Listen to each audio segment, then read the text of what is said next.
quelque chose. Parce que la quantité que tu vas manger dépend de ton degré de faim. Et la quantité que tu vas boire dépend de ton degré de soif. Est-ce qu'il y a quelqu'un qui a faim et soif de Dieu aujourd'hui? La Bible dit que nous possédons tout en lui. Nous possédons tout en lui. Peut-être tu as des problèmes financiers, mais si tu as la plénitude du Seigneur dans ta vie, il s'en occupe. Peut-être tu as des problèmes de santé, mais en possédant Christ, tu possèdes la santé aussi. Il dit, cherchez premièrement le royaume des cieux et sa justice, et toute chose vous sera donnée par-dessus. Alléluia. Gloire au nom de Jésus. Est-ce qu'il y a quelqu'un qui a déjà entendu le mot insurgé? Insurgé. Amen. Personne, un insurgé, dans des pays où il y a des guerres, très souvent on va utiliser le mot insurgé. Les insurgés sont généralement, je vais d'abord définir le mot. Le mot insurgé vient de l'anglais insurgent. Et ce nom avait été donné aux personnes de l'insurrection aux États-Unis au XVIIIe siècle.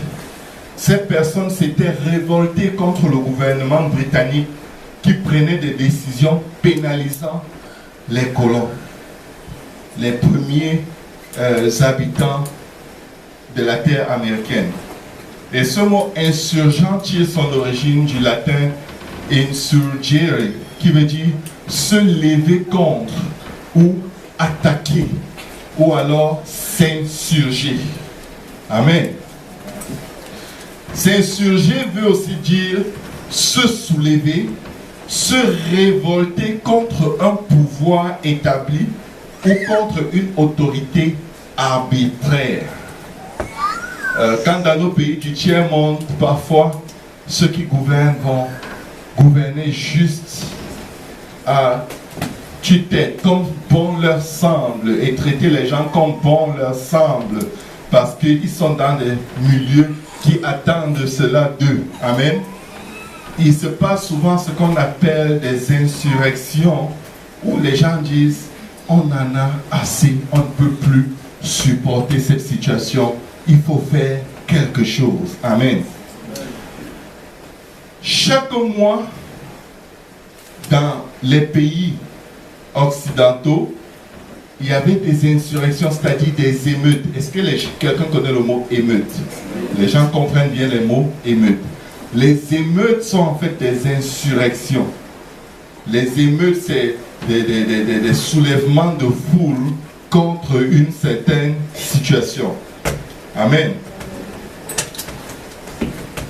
S'insurger veut aussi dire s'opposer ou alors vitupérer contre quelque chose ou quelqu'un. Amen. On peut s'insurger contre un mode ou une mode ridicule. On trouve que ça ne fait aucun sens, donc on refuse, on s'oppose à cela. On peut s'insurger contre des abus, comme je l'ai déjà dit un peu plus tôt. Amen. Amen. Un insurgé est donc finalement une personne, comme ces personnes-là qu'on voit. Amen. Je crois qu'ici, il prenait la Bastille. Amen. Je crois que ça, c'est une image de la Révolution française. Je ne parviens pas bien lire, mais c'est quelque chose de ce genre. Donc, un insurgé est une personne qui se révolte contre une chose qu'elle n'accepte pas. Amen. Non seulement elle rejette cette chose, mais elle entreprend tout ce qui est à son pouvoir pour anéantir cette chose ou alors pour la tenir à distance d'elle-même. Amen. Ça, c'est un insurgé. Amen. Dans la parole de Dieu, par contre, nous avons des instructions claires. Amen. Un chrétien ne peut pas se retrouver dans des insurrections de ce type. Si tu peux faire passer quelques images d'insurrection.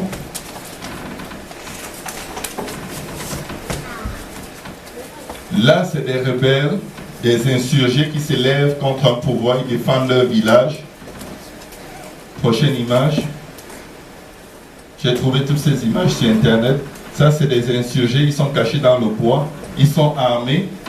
Et la prochaine image, ça, c'est des insurgés qui détruisent une voiture de police, par exemple. Ils protestent contre une situation. Amen. Prochaine image. Là encore, c'est une image d'insurrection. Amen. Où des civils prennent des armes pour aller combattre contre ceux qui les oppriment. Pareil ici, des civils armés qui s'élèvent contre le pouvoir. C'est encore appelé révolution ou révolte. Amen. Ici encore des insurgés, vous allez remarquer, ils sont toujours généralement moins bien armés, moins bien équipés que ceux qui dominent sur eux. Mais ils vont quand même avoir une arme que personne n'a, leur courage et leur détermination. Parce que de toute façon, leurs conditions, ils en avaient réellement marre, au point de risquer leur vie, parce que cette situation, ils ne peuvent tout simplement plus l'accepter. Ils préfèrent aller mourir en essayant de s'en sortir. Amen. Prochaine image. Pareil ici, c'est des insurrections, des gens qui s'élèvent contre une certaine condition. Ce n'est pas seulement dans le tiers-monde, mais même dans les pays développés. Prochaine image.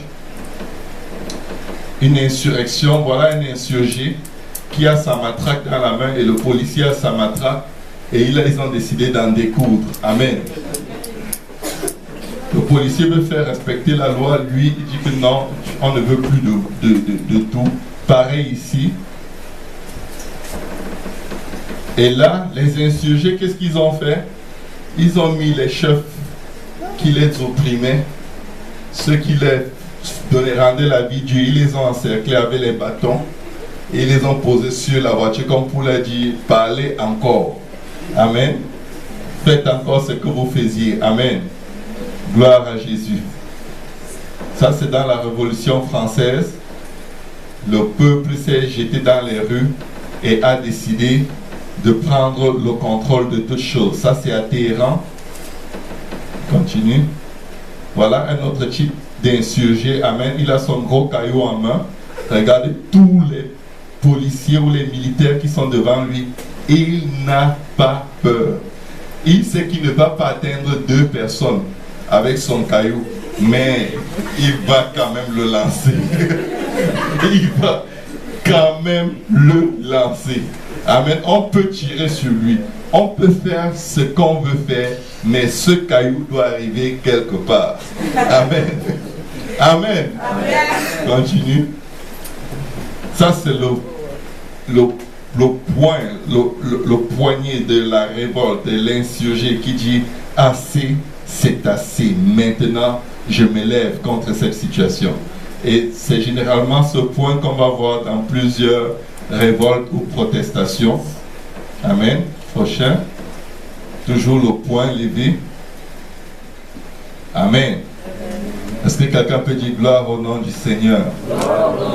Mais pour notre part, nous les enfants de Dieu, qu'est-ce que la Bible nous dit? La Bible nous dit dans 2 Corinthiens 10, 4 à 5, que nous, les enfants de Dieu, 2 Corinthiens 10, 4 et 5, la Bible nous dit ceci.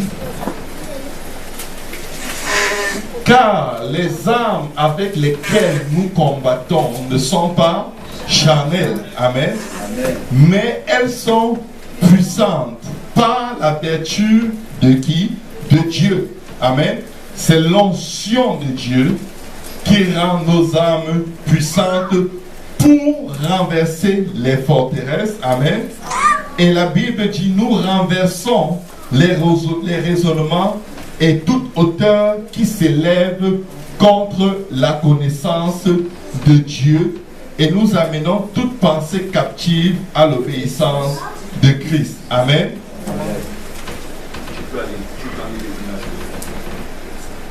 Et dans Éphésiens chapitre 6, verset 12 à 18, la Bible nous dit ceci.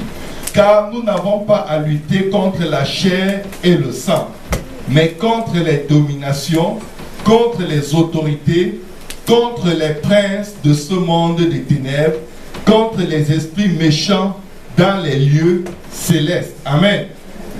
C'est pourquoi, voici la recommandation biblique. Prenez toutes les armes de Dieu afin de pouvoir résister dans le mauvais jour et tenir ferme après avoir tout surmonté. Amen. Tenez donc ferme.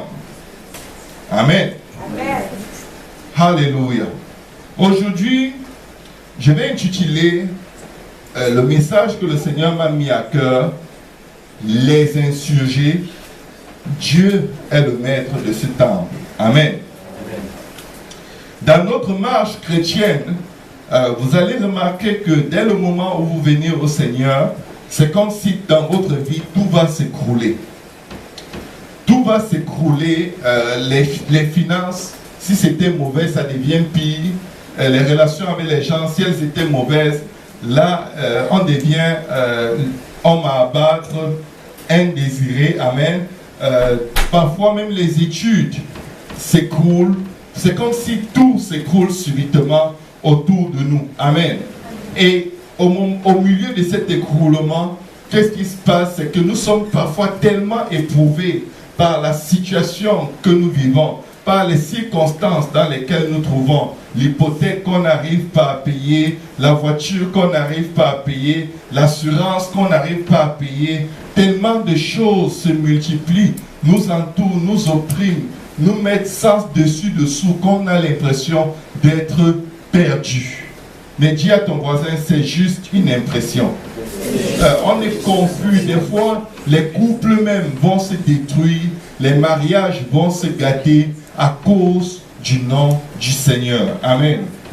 Et au milieu de ces défis, comme je disais, la Bible nous fait aussi constater que c'est le moment où la chair va faire la guerre à l'âme.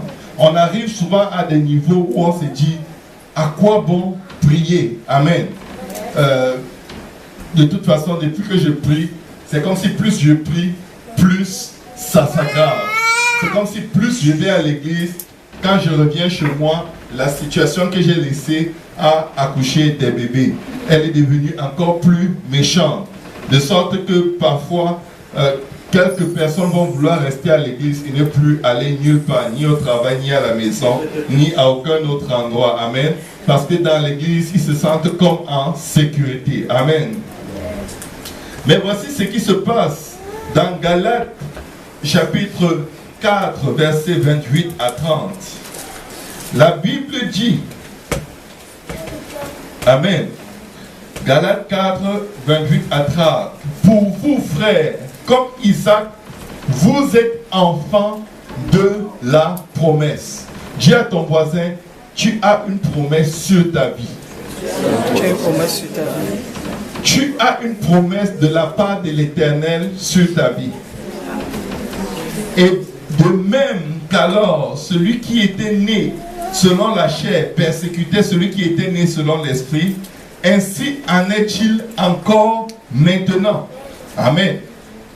Ça veut dire que maintenant encore, celui qui est né selon la chair persécute celui qui est né selon l'esprit.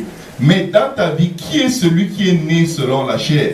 Celui qui est né selon la chair, c'est le vieil homme. C'est celui que tu étais avant que tu aies cru. Amen. Et la Bible dit que de nos jours, même aujourd'hui, ça continue. Il persécute le né de nouveau que tu es.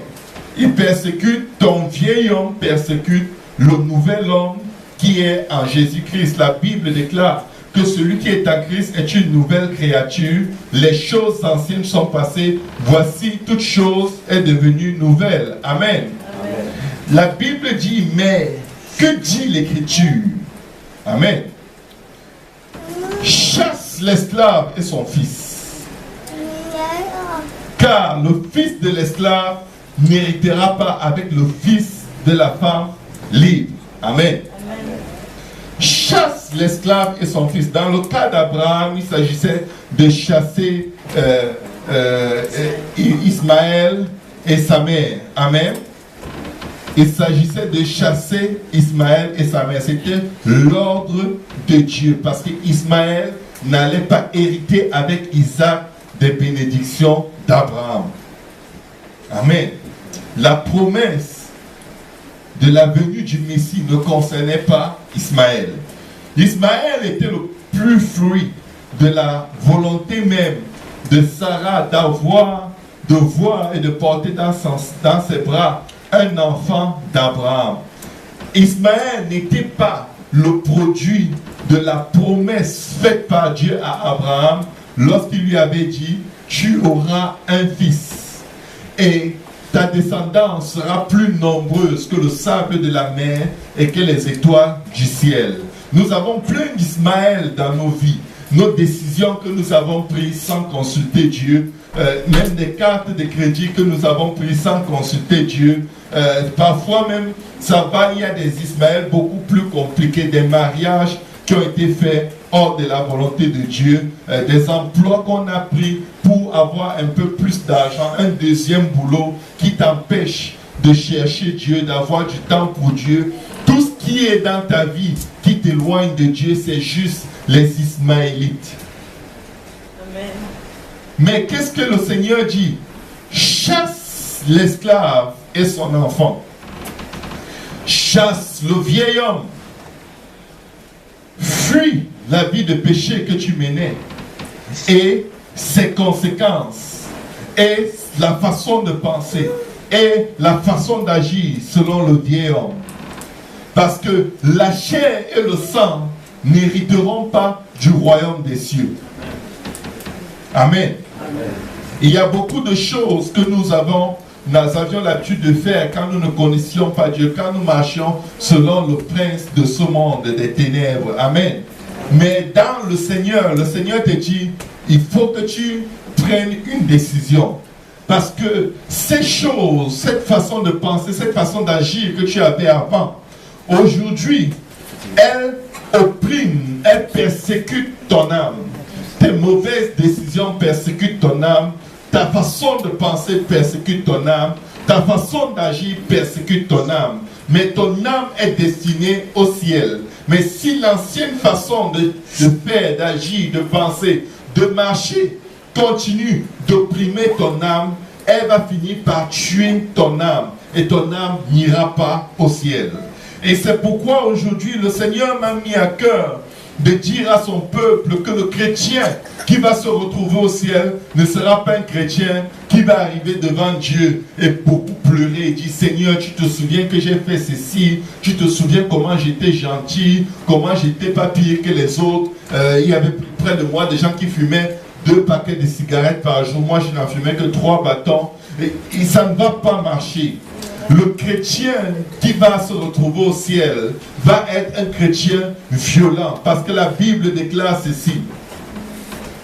Depuis le temps de Jean-Baptiste jusqu'à présent, dans Matthieu 11, verset 12, la Bible nous dit, depuis le temps de Jean-Baptiste jusqu'à présent, que quelqu'un dise jusqu'à présent, le royaume des cieux est forcé et ce sont les violents qui s'en emparent. Amen. Amen. Le royaume des cieux n'est pas Seigneur Jésus, viens dans ma vie et sois mon Seigneur sauveur personnel et tu rentres vivre comme tu vivais avant, tu rentres agir comme tu agissais avant. Le royaume des cieux est fait de ceux qui ont faim et soif de la justice de Dieu, de ceux qui disent je ne veux plus vivre comme je vivais avant, de ceux qui disent j'en ai assez de penser comme je pensais avant, j'en ai assez de mes vieilles jalousies, j'en ai assez de mes vieilles rancunes, j'en ai assez de ces péchés qui viennent et qui reviennent, j'en ai assez de ces relations qui ont toujours été des motivateurs pour moi, pour que je pêche contre Dieu, j'en ai juste assez de tout ce qui peut me faire perdre mon salut. Je veux vivre pour Dieu et je veux faire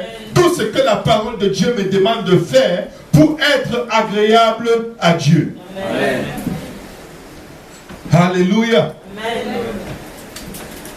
Dans la marche chrétienne, le vieil homme, l'esclave et son enfant vont toujours revenir de temps en temps nous réclamer. Pire encore, quand nous passons par des épreuves, nous sommes comme dans des situations où on sait ce qu'il faut faire, mais on dit à Dieu, je ne sais pas ce que je dois faire. Quand tu as ton revenu, amen, tu as ton revenu, et tu sais que la parole de Dieu te prescrit d'apporter, par exemple, des dîmes et des offrandes à l'Éternel. Et là, tu as plus de factures que tout ton revenu. Et tu te mets devant Dieu, tu dis, Seigneur, je sais ce que tu as dit, mais là, vraiment, je ne sais pas ce que je dois faire. Non, si tu sais ce qu'il a dit, tu sais aussi ce que tu dois faire. Parce qu'il est écrit, apportez dans la maison du trésor toutes les dîmes et les offrandes. Mettez-moi de la sorte à l'épreuve, et vous verrez si je ne menacerai pas pour vous celui qui dévore. Amen. Tu sais ce qu'il a dit.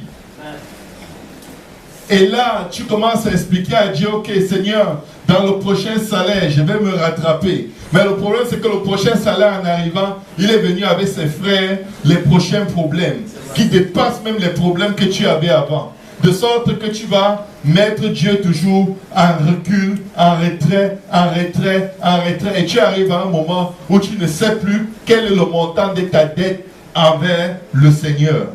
Et le Seigneur dit, vous me volez dans des dîmes et des offrandes. Et il rajoute ceci, les voleurs n'hériteront pas le royaume des cieux. Amen. Amen. Un insurgé, c'est quelqu'un qui dit, le vol et moi, c'est fini. Quelqu'un qui dit, peu importe ce que ça va me coûter de faire la volonté de Dieu, je vais la faire. Parce que mon Dieu dit, ne craignez pas celui qui détruit le corps, mais craignez plutôt celui qui, après avoir détruit le corps, peut envoyer l'âme dans la géhenne. Est-ce qu'il y a quelqu'un qui peut se lever aujourd'hui et dire, je veux vivre pour Dieu, même si c'est dur, je vais y arriver parce que Dieu, que je dis que je puis tout par Christ qui me fortifie. Amen. Je m'insurge contre la peur. La vie des chrétiens est très souvent manipulée par la peur. La Bible dit que quand un juste est apeuré, quand il est dans une situation où il a peur, il devient comme une source de trouble. Quand tu commences à avoir peur, tu prends juste des mauvaises décisions. Tu fais juste ce qu'il ne fallait pas faire. Tu agis charnellement. Quand tu as peur, tu commences à faire des compromis. Compromis après compromis. Et je vais te dire aujourd'hui, mon frère et ma soeur, Dieu te voit quand tu fais des compromis. Dieu te voit quand Satan vient dire, il faut que tu fasses ceci, sinon cela va t'arriver. Et Dieu t'observe pour voir comment tu vas te tenir. Et dis à Satan, peu importe ce qui va m'arriver, je sais que mon Rédempteur vit. Dieu te regarde et il espère que tu vas dire, comme Shadrach, Meshach et Abednego à Nebuchadnezzar, mais nous ne nous inclinerons pas devant ta statue stupide, parce que nous savons que notre Dieu peut nous délivrer de la fournaise. Et même s'il ne nous délivre pas, nous ne fléchirons quand même pas les genoux devant cette statue stupide. Je cherche quelqu'un qui va lui dire, je vais payer mes dettes, même si après ça me prendra de marcher à pied, parce que la Bible déclare, ne devez rien les uns aux autres, si ce n'est de vous aimer les uns les autres. Il veut que nous payions nos dettes. C'est la volonté de Dieu, que l'enfant de Dieu paye ses dettes. Parce que la Bible dit que le méchant emprunte et il ne rembourse pas. Quand tu as les moyens de rembourser tes dettes, tu ne rembourses pas. La parole de Dieu t'appelle méchant. C'est pas un jeu. Parce que pendant que l'autre à qui tu as emprunté attend, il a aussi des situations qui sont urgentes et importantes. Mais puisque ta satisfaction c'est toi et toi-même, tu dis non, je vais d'abord régler tel problème, après je paierai. Et après il y a le cousin de ce problème qui est aussi arrivé. Non, je vais un peu prendre soin de lui, après je paierai. Pendant ce temps, la personne qui t'a fait un prêt pour t'aider, elle gémit, elle grince les dents, alors que ce n'était pas prévu qu'elle passe par cette épreuve.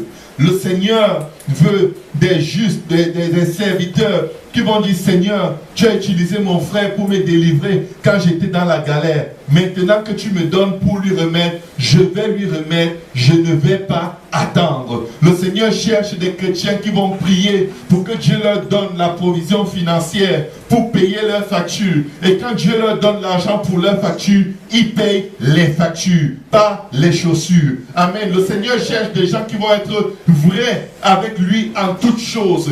Parce que sinon, on va être des chrétiens qui grincent des dents sur la face de la terre tous les jours, comme si nous avons un Dieu qui a des oreilles et qui n'entend pas, qui a des yeux et qui ne voit pas, alors qu'il t'a donné tous les moyens pour pourvoir à tous tes besoins, selon sa richesse et sa gloire, en Jésus-Christ. Mais tu as utilisé ces moyens pour pourvoir à tes désirs, qui ne sont pas tes besoins, et tu es comme confus à un moment de ta vie.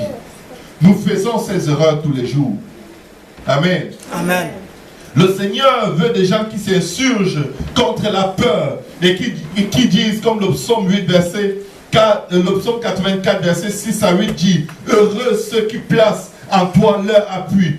Ils trouvent dans leur cœur des chemins tout tracés. Amen. Quand tu fais ce que Dieu attend de toi, en gardant les yeux sur Dieu, Dieu va te montrer comment sortir de l'obstacle dans lequel l'obéissance t'a conduit. Ouais. Tu dis, si je paye mes dettes, si je donne ma dîme, comment je vais faire pour payer telle autre chose? Mais qu'est-ce qui se passe? Tu dis, je vais quand même payer. Je vais le faire. Je donne à Dieu la première place. Et chose curieuse, tu avais peur d'avoir les frais de 45 $ dans ton compte parce que tu ne réussirais pas à payer telle facture. Les frais de 45 $ arrivent. C'est dans le compte. Et tu es tranquille. Tu dis, écoute Seigneur, j'ai fait ta volonté. Le reste, ce n'est même pas mon problème. C'est tes problèmes. Parce que si tu voulais que je paye cette facture, tu aurais mis l'argent dans mon compte pour le faire. Et qu'est-ce que le Seigneur fait? Il se lève au moment où tu ne t'y attends pas. Il te donne de quoi payer 10 factures. Il te donne de quoi payer et les factures et même les choses que tu n'as pas besoin de payer et même aider ton frère et ta soeur à côté de toi. Parce que tu l'as mis à l'épreuve. Amen. La Bible dit qu'ils trouvent dans leur cœur des chemins tout tracés. Lorsqu'ils traversent la vallée de Baca, ils la transforment en un lieu plein de sources. Et la pluie la couvre aussi de bénédictions. Amen. Leur force augmente pendant la marche. Je vais dire à quelqu'un, ne t'arrête pas de faire la volonté de Dieu. Quand tu t'arrêtes, ta force diminue. Quand à cause d'une circonstance, tu dis non, je vais faire ça une autre fois. Je serai fidèle à Dieu une autre fois. Je vais prier plus tard. Tu es en train de t'arrêter. Je vais jeûner plus tard. Tu es en train de t'arrêter. Et tu crois que tu auras plus de force plus tard? Non. C'est maintenant. Dis à quelqu'un, c'est maintenant. C'est maintenant. Leur force augmente pendant la marche et ils se présentent devant qui? Devant Dieu.